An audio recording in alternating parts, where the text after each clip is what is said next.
Ramblers, let's get rambling. Hi, everybody. Hi, Dr. Nick. Some Dumb Guy here. Welcome to episode 19 of SumDumWatch for the week of February 3rd through February 9th. This is my weekly series where I chronicle what I've watched from my physical media library, as well as any theatrical viewings I attend for that week. And let's get the ball rolling, shall we? Thank you for joining me.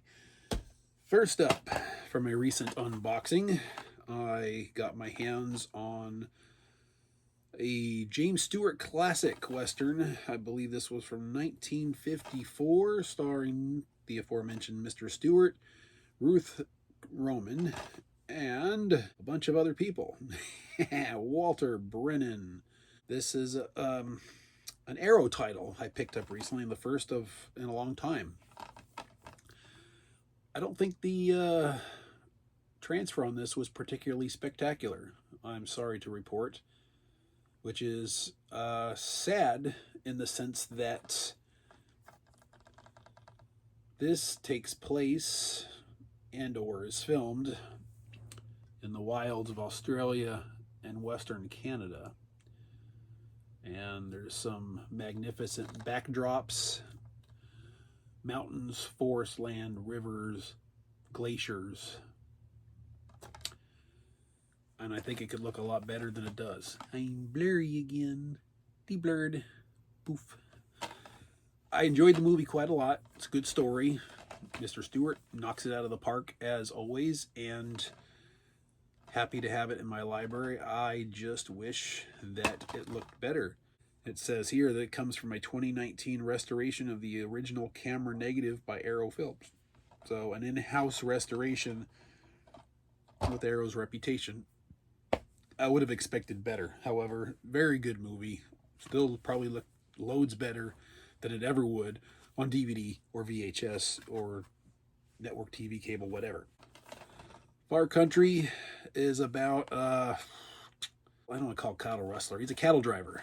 And he's got a group of buddies, and they drive cattle, and they've got this dream of owning a ranch in Utah.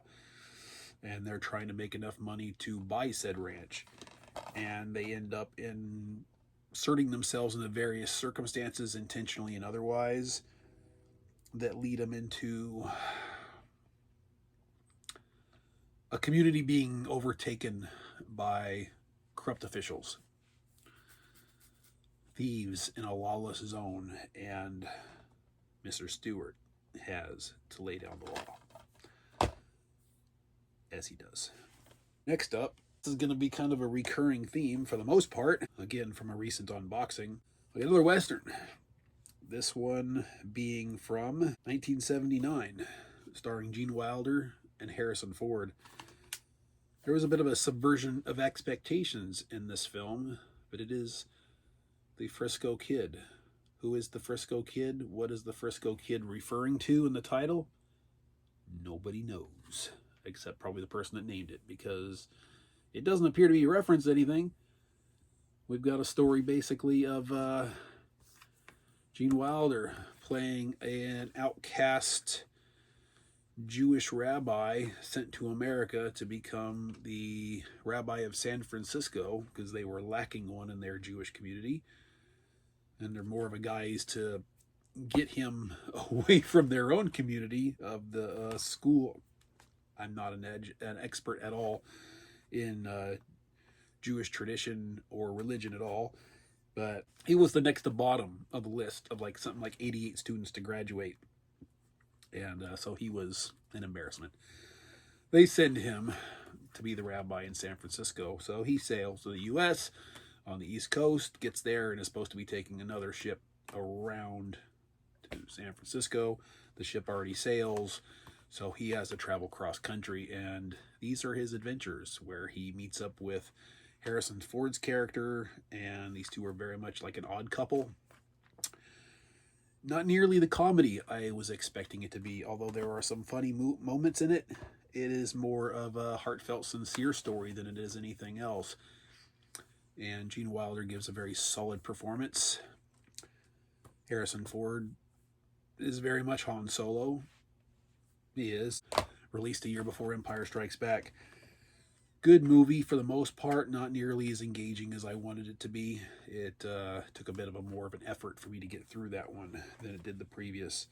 Hey, guess what? From a recent unboxing. I wasn't sure when I got this film, when I unboxed it, where it came from. And in watching it, I wasn't sure where it came from for a while. And as it turns out, it appears to be a Chinese film, which is strange because given the nature of this, the Chinese seem to have some kind of prohibition on film involving the supernatural. It's basically illegal in that communist nation, from what I understand. So, did this film not get released in China? Did it get released only out of the country? I don't know. But it is a vampire cleanup department. And this film is about as zany and weird, silly as the title suggests. It's about a young man who gets enlisted in this secret government organization whose mission it is to track down, hunt, kill, and dispose of vampires. It's very hard to take serious. The vampires in this film are so not threatening. They have their hands out like this, and they move around jumping like a rabbit. Doing, doing, doing, doing, doing. This gentleman encounters what turns out to be a very young, beautiful woman, although she's an ancient vampire, through circumstances, and saves her from destruction, sneaks her home, and makes efforts to humanize her. For those of you who've seen like Warm Bodies, the zombie film, it's kind of in line with that.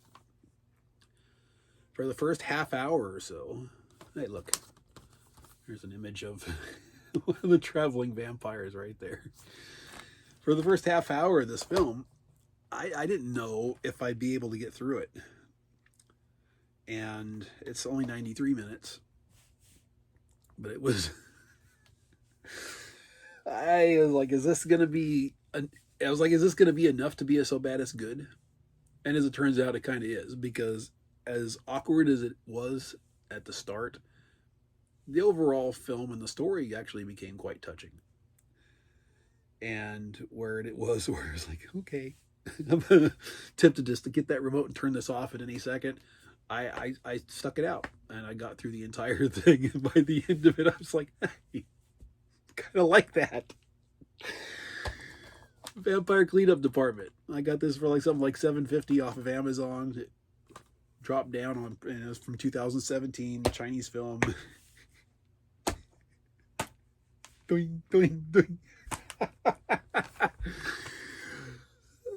Frank Kemper time from my box set.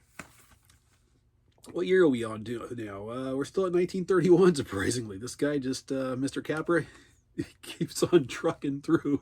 This is like the 10th or 11th title, starting in 1928. We're 4 years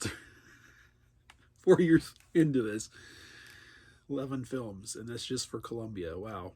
And I know one of them is missing from the set that is not included for some reason. Anyway, this is a 4K starring Loretta Young, Robert Williams, and Jean Harlow. Now, I'd never seen a film with any of these people in it before. This 4K is called Platinum Blonde. And in watching this film, I learned two things. One, I don't understand for the life of me why Jean Harlow is so well known as this sex symbol bombshell of early Hollywood. I didn't find her the least bit appealing or attractive in this movie. And two, Loretta Young is a freaking goddess.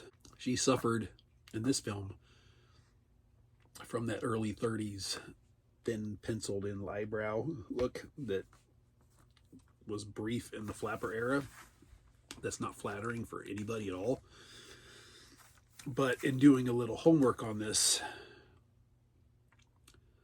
I started coming across pictures of Loretta Young and trying to familiarize with myself with who all these players were. Oh my God. This woman, I'm sorry. This is some dumb guy approves. Goddess status, like perfection. I was like, wow. I mean, even decades later, this woman was just an absolute stunning beauty.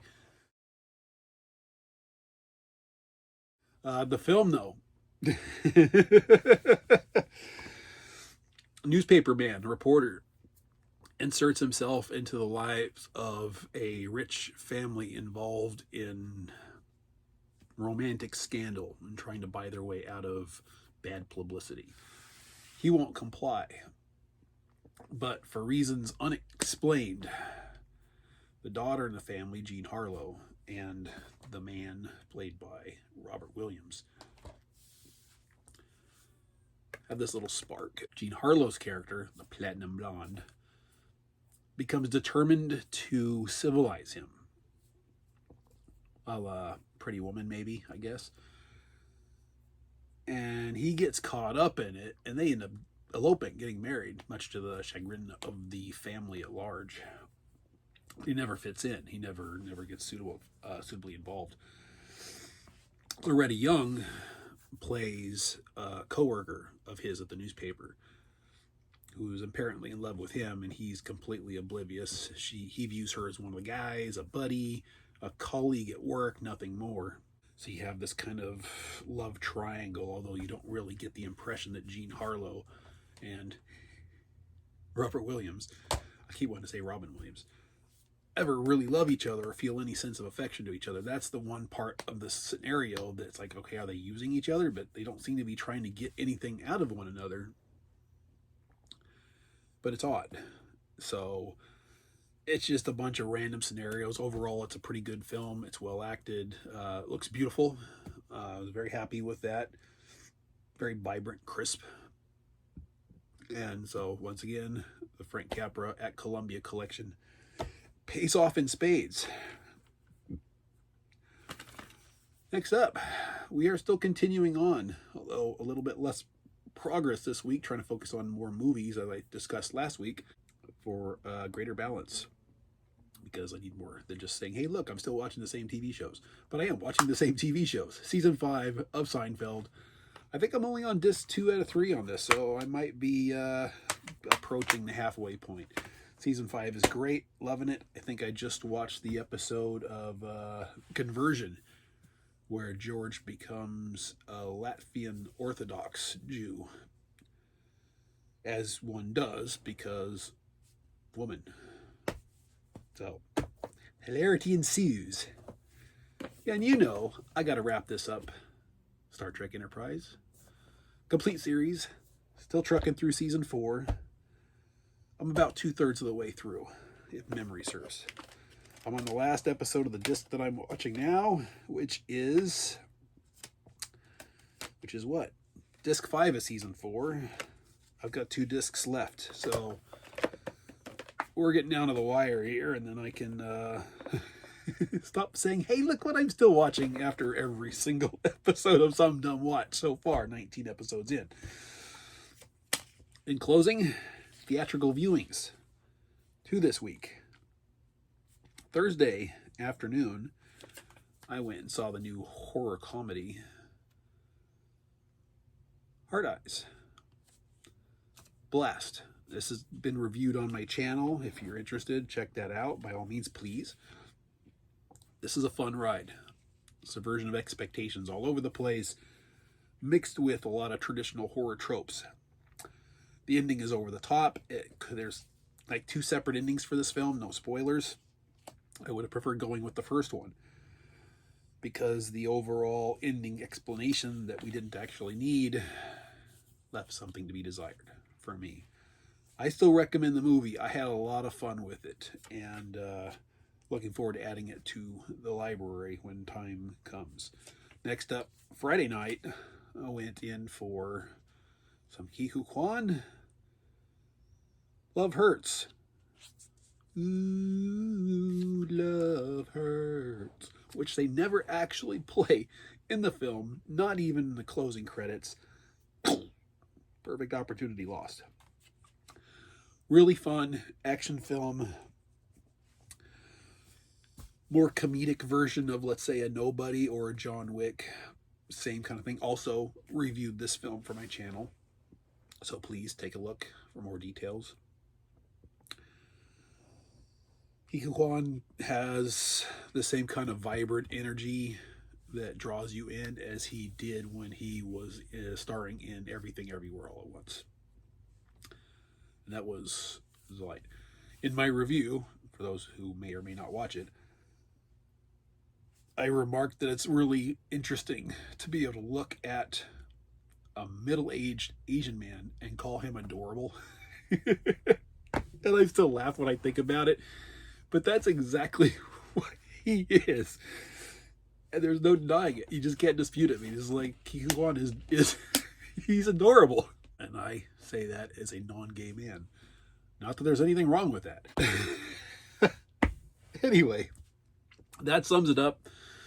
All my watches done. We're moving on. Thank you for joining me once again. What did you watch yourselves in the last week? What did you think of what I watched? Have you seen any of the things I've seen? Questions, comments, concerns, word box below. Fill them with words. Do not prevent the word box from becoming. An empty word box is no word box at all. Thanks for joining me. I'll see you next week. Bye-bye.